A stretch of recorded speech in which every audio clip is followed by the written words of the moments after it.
में घरों में पहले होता था, अब तो भगवान जाने, जे ही पहली रोटी तवा में गई तो वो निकाल करके पक्की रखी जाती थी गौ ग्रास के लिए, पहला रसोई में। तो इसमें लिखा प्रतिदिन स्वभोजनम, पहले स्वयं भोजन न करके गाय के लिए ग्रास निकालना चाहिए। तो जिनके पास अर्थव्यवस्था जो गृहस्थ धर्म में है या जिनके पास अर्थ है, कुछ रोज 1 रुपया निकालो।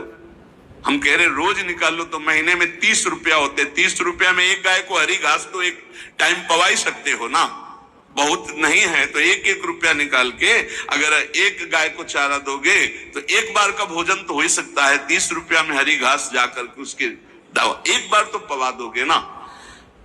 अग्रग्रासे परोभावा कर्तव्य भक्ति तो हम, भक्ति पूर्वक गाय को एक ग्रास भोजन में 1 रोटी तो निकालना चाहिए गाय के लिए, ऐसा शास्त्र आज्ञा कहता है। जो ऐसा करता है तो अकृत्वा स्वयमाहारम कुर्वन् नाप्नोति दुर्गतिम, अपने आहार से 1 रोटी निकालकर गाय को देता है और स्वयं 3 रोटी भले पाले 1 रोटी गाय को दे दी तो बोले उसकी दुर्गति नहीं होगी, अर्थात उसके अंदर भाव बढ़ता चला जाएगा वो भगवान की भक्ति में।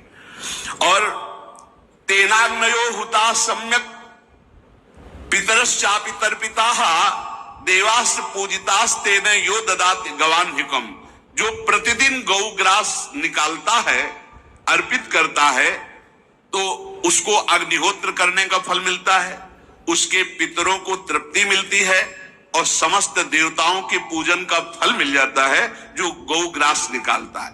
यो वै ताड्यते यष्ट्याध्ययनुम मर्त्यो विमूढ़धि, जो मूर्ख मनुष्य, जैसे अब गाय दूध नहीं दे रही, मार डंडे डंडे मार रहे, इंजेक्शन लगा रहे, ऐसे वैसे कर रहे हैं, उसको ताड़ना दे रहे हैं, तो बोले जो मूढ़ बुद्धि मूर्ख मनुष्य, यो वै ताड्यते यष्ट्याध्ययनुम मर्त्यो विमूढ़धि, वो गाय को लाठी से मारता है, डंडे से मारता है, हाथों से मारता है तो धर्मराजस्य नगरे सा याति करवर्जिताः, धर्मराज जी पहले अपने नरक में ले जा करके उसके कहते थोड़े थोड़े तिल तिल करके पहले इसके हाथ काटो, मरना है नहीं वहां, अब आराम आराम से थोड़े थोड़े पहले हाथ वर्जिताः, इन्हीं हाथों से गाय को मारा था ना, तो ऐसे जो थोड़ा थोड़ा काटा जाता है उसके हाथ, कर वर्जिताः, उसके दोनों हाथ काट करके थोड़े थोड़े। यो वै दंसान वार्यति तस्य पूर्वे कृतार्थकाः नत्यंत सवादिस्मास्तरिष्यति भाग्यवान, जो गौ के शरीर को स्नान कराता है, गौ के शरीर को कीट आदि से मच्छर आदि से रक्षा करता है और खूब अच्छा अच्छा पदार्थ गौ को, केवल दूध के लोभ से नहीं, ये हम गौ सेवा की बात कर रहे हैं, ये कि नहीं 10 लीटर दूध देती तो हाथ फेरो, जब दूध नहीं देती है तो चारा भी ठीक से नहीं दे रहे और उसके ये स्वार्थी हो, गौ सेवा का बात नहीं, वो दूध का लोभी केवल व्यापार की बात करता है। गौ सेवा का तात्पर्य है गौ सेवा, केवल खूब बछड़े को पिला दिया प्रसाद रूप से जो दूध मिला उसका अपने सेवन की, वो बात तो अलग है। अब बछड़े को तो जरा सा केवल पिन्हाने के लिए कर दिया और खूब सारा दूध लीटर में नाप करके जा रहा है और उस समय तक तो खवाओ पियाओगे ही खूब अच्छे से, इसके बाद जब दूध देना बंद किया तो उसका आदर सत्कार खत्म, खोल के बाहर ऐसे वो प्लास्टिक खाते घूम रही है, तो ये गौ सेवा नहीं मानी जाएगी, वो स्वार्थ पूर्ति मानी जाएगी। जो सदैव गौ सेवा करता है, उसके डांस मच्छर हटाता है, स्नान कराता है, पीठ में हाथ फेरता है, उसके पूर्वज जो पितर होते हैं वो नाच पड़ते हैं, उनका मंगल होना शुरू हो जाता है कि हमारे वंश में गौ सेवक पैदा हुआ, बड़ा भाग्यवान है और वो गौ के द्वारा हमें तार देगा, ऐसा भाव गृहस्थ धर्म में जैसे है या जिनके पास बहुत अर्थव्यवस्था है, उनको चाहिए कि गौ सेवा से बहुत जल्दी शरीर पवित्र होता है, हृदय भी पवित्र होता है और गोविंद भी प्रसन्न होते हैं। यदि गावः प्रदक्षिणेर कार्या वंदनीया ही नित्यशः मंगलायतनम दिव्याः श्रेष्ठास्त्वेता स्वयंभुवा, यदि गाय घर में पाली जाए या गौशाला खोली जाए और गौओं की सेवा की जाए। जिनके पास अर्थ है, भाव है, भगवान स्वयं श्री कृष्णचंद्र जी ने गौ सेवा स्वीकार की, गौवें चराई। गौओं की परिक्रमा करने से, जैसे आप प्रभु के बिहारी जी के मंदिर की 4 परिक्रमा करें तो जो फल आपको मिलेगा वही गाय की 4 परिक्रमा कर ले तो आपको प्राप्त हो जाएगा। गौ की प्रदक्षिणा से, गावः प्रदक्षिणी कार्यावंदनीया ही नित्यशः, जो रोज गाय को प्रणाम करता है और गाय की प्रदक्षिणा करता है तो भगवत प्रदक्षिणा का उसे फल प्राप्त होता है। जहां गौएं विराजमान होती हैं वो बड़ा पवित्र दिव्य तीर्थ स्थल माना जाता है। गौएं जहां विराजमान रहती, गौशाला में भजन करे तो कई गुना बढ़कर के प्राप्त होता है। स्वयं ब्रह्मा जी ने गौओं को दिव्य गुणों से विभूषित बनाया है। अप्यागाराणि विप्राणाम देवतायतनानि च यद गोमयेन शुद्ध्यन्तिम किम ब्रूमो हृदिकम ततः। गाय के गोबर से जहां लेपा जाता है वहां जिस देवता का आह्वान करोगे वही देवता आकर विराजमान हो जाएगा। अपवित्र भूमि में भी यदि गाय के गोबर का लेप कर दिया जाए तो परम पवित्र मानी जाती है। गाय बहुत पवित्र, जहां वो बैठती है, जहां वो मूत्र त्याग करती, गोबर त्याग करती, वो स्थान तीर्थ तुल्य पवित्र माना जाता है। भगवान जब गाय के पीछे पीछे चलते तो गोरज उड़कर उनके मस्तक पर विराजमान होती, उनके मुखार बिंद पर विराजमान होती। बाल गोविंद के अनिष्टों को दूर करने के लिए गाय के पूंछ को उनके ऊपर ऐसे झाड़ा देती थी मैया। जब गुरु मंत्र वैदिक सिद्धांत से दिया गया था पहली बार तो पंचगव्य पिलाया गया था। गोमूत्रम गोमयम क्षीरम दधि सर्पिस तथैव च गवाम पंच पवित्राणि पुनंत सकलम जगत। कितना भी बड़ा पापी हो, अगर पंचगव्य पिलाया जाए तो वो वैदिक मंत्रों को स्वीकार करने लायक हो जाता है, पवित्र हो जाता है। पंचगव्य में 5 चीजें गाय की होती है। गाय का मूत्र, गाय का गोबर, गाय का दूध, गाय का दही और गाय का घी, ये 5 मिलाकर पंचगव्य पिलाया गया था।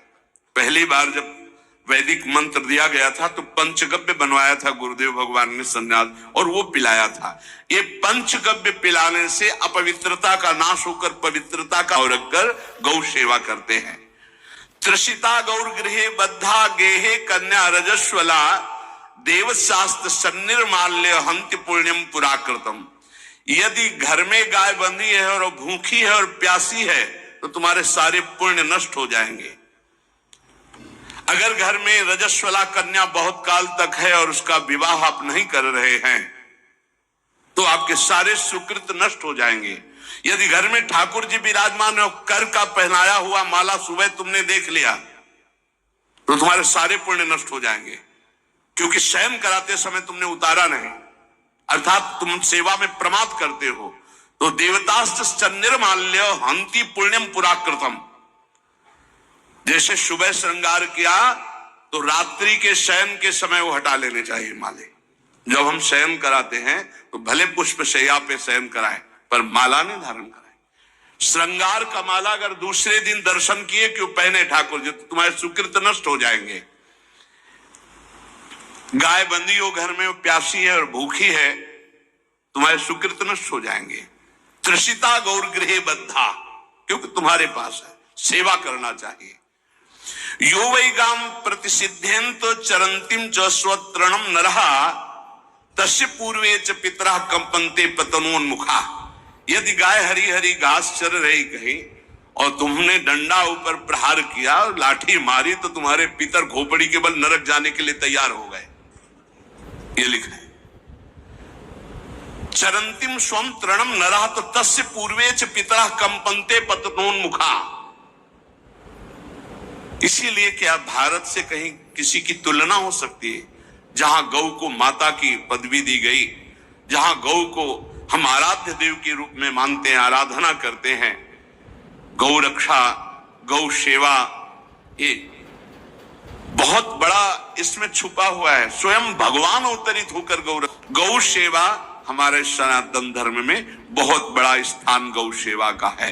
पर एक बात ध्यान रखें, इन सब सेवा का फल है भगवान के चिंतन में निरंतर वृत्ति डूब जाए। हमारी एक एक वृत्ति, एक एक क्षण भगवान के चिंतन में डूब जाए। अगर नहीं तो हम आपको उत्तर दे रहे हैं, क्या महाराज नृग जैसा कोई गौ सेवक हुआ है दानी? भागवत में पढ़ लेना। करोड़ करोड़ गायों को, करोड़ों गौशालाएं थी, एक दो नहीं। इसलिए कह रहे हैं करोड़ों शब्द कि आप उसको कोई ज्यादा ना समझें। पृथ्वी के कोई भूमि के कण गिन सकता है, बारिश की बूंदे गिन सकता है, लेकिन महाराज नृग की गौएं जितनी दान की गई वो गिनी नहीं जा सकती थी। ऐसा वर्णन आता है। अरबों अर्बुद गौओं की सब स्वर्ण से अभिषिक्त करके ब्राह्मणों को दान करना। इतने बड़े गौ सेवक, इतने बड़े दान करने वाले, एक चूक हो गई, ना दान लेने वाले तपस्वी ब्राह्मण की गाय किसी अन्य ब्राह्मण को दान कर दी। और वो ब्राह्मण ने जब गाय देखी, बोले मेरी गाय चुरा ली। बोले महाराज नृग ने दी। महाराज नृग से कहा मेरी गाय है, तो उनका गौशाला में आ गई होगी, आपको 10,000 गौवें देते हैं, आप अपनी गाय। बोले मैं प्रतिग्रह नहीं लेता। जिसने दान लिया था उसने कहा गाय यही लेके जाऊंगा, तो उनका आप गाय छोड़ दीजिए, आपको 10,000 गाय देते। बोले नहीं लूंगा। बस अनजाने के अपराध ने गिरगिट बना दिया था, कुएं का गिरगिट। पर भगवान बड़े कृपालु हैं, गौ सेवक थे, इसलिए गोविंद द्वारिकाधीश जी ने उनका उद्धार किया। सब साधन का फल है अच्युत भावना से युक्त होकर, भगवत भावना से युक्त होकर निरंतर भजन करते हुए सेवा परायण रहो, चराचर जगत की सेवा परायण रहो। भजन करना ही सबसे बड़ा परम धर्म है। हम सब सेवाएं करें जगत की, लेकिन अंदर से राधा राधा राधा, गोविंद गोविंद गोविंद गोविंद, आनंद आ जाएगा। सेवा और व्यापार में अंतर होता है। गौ सेवा के बहाने से धन का जो दान लेना है और उसका अपने में प्रयोग करना, मैं पितरों सहित नरक जाना है, लिख लो। गौ सेवा के बहाने से दान लेना और उसका अपने परिवार के सुख में पैसे का प्रयोग कर देना या अपनी वासनाओं की पूर्ति में लगा देना। आया गौ सेवा के लिए और आप प्रयोग कर रहे हैं गाड़ी घोड़ा नाना प्रकार के सांसारिक भोगों में, तो लिख लो पितर सहित तुम्हारे नरक जाएंगे, क्योंकि गौ सेवा के लिए आया है। गौ सेवा का धन सिर्फ गौ सेवा में ही लगना चाहिए। आप गौ सेवक है, दूध पान कीजिए, रोटी खा लीजिए, लेकिन गौ सेवा का अर्थ आप अपनी वासनाओं की पूर्ति में, अपने मनोरंजन में या अपने मन के संकल्प भावना में नहीं पूरी कर सकते। गौ सेवा के लिए ही पूरी कीजिए। गौ के वास का निर्माण, गौ के भोजन की व्यवस्था, वो दूध दे ना दे, वो कैसी भी अवस्था में हो, उसकी सेवा परायणता, उसके लिए सेवक रखना, सेवकों को भी सुख प्रदान करना, लेकिन स्वयं कभी गौ के सेवा के लिए आए हुए धन का स्वयं के लिए भोग न करना और निरंतर भजन रखना, उसे परम पद की प्राप्ति हो जाएगी। इसलिए हमारे सनातन धर्म में गौ सेवा का विशेष महत्व है और इस महत्व को सबको स्वीकार करना चाहिए। यदि आप गौ पालन स्वयं नहीं कर सकते तो 4 लोग मिलकर के, क्योंकि आज जो गायों की व्यवस्था वो बड़ी दयनीय हो रही है। दयनीय इसलिए हो रही कि दूध की अधिकता के चाह रखने वाले भैंस रखते हैं या विदेशी गाय रखते हैं।